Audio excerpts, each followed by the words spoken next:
हे दुर्दैव आहे, हे दुर्दैव आहे. मी जास्त काही बोलणार नाही, आज मी मुद्देशीर बोलणार आहे. आणि ज्यावेळी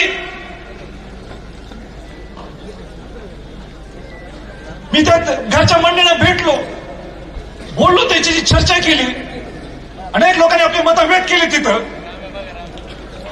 आणि त्या एकच निर्णय मी घेतला. एकच निर्णय मी घेतला. तो निर्णय हा होता, आणि सगळ्यांच्या समोर जाहीरपणाने मी त्यावेळी बोललो की हा जो मोरक्या आहे, त्या मोरक्याचा आश्रय देतात जो कोण आहे तो धनंजय मुंडे. मी नाव घेऊन सांगतोय, नाव घेऊन कोट करून सांगतोय. छत्रपती केव्हा कोट करत नाही, तरी मी कोट घेऊन सांगतो, तो आश्रयदाता धनंजय मुंडेला मंत्रीपद देऊ नका, हे मी त्यावेळी सांगितलं होतं.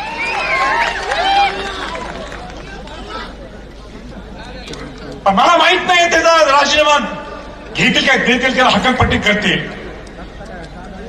पण बीडच्या सगळ्या जनतेतल्या लोकांना मला हे सांगायचं आज, आणि ते सांगण्यासाठी मी इथं आलोय. आणि ते म्हणजे जर का त्याला पालकमंत्रीपद दिलं तर हा संभाजी छत्रपती घराणा बीडचं पालकत्व घेणार. आम्हाला दहशत चालत नाही, आम्हाला दहशत चाललं नाही. शिवाजी महाराजांचं हे, शाहू फुले आंबेडकरांचं हे महाराष्ट्र आहे, आणि इथं जर दहशत कोण बसत असेल तर माझी जबाबदारी, माझं कर्तव्य आहे, मी इथं येणार.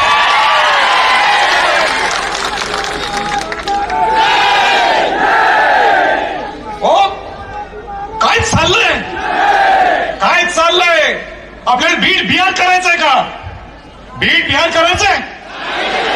मग आपल्याला इथं सगळ्यांनी रस्त्यावर उतरल्याशिवाय दुसरा पर्याय नाही.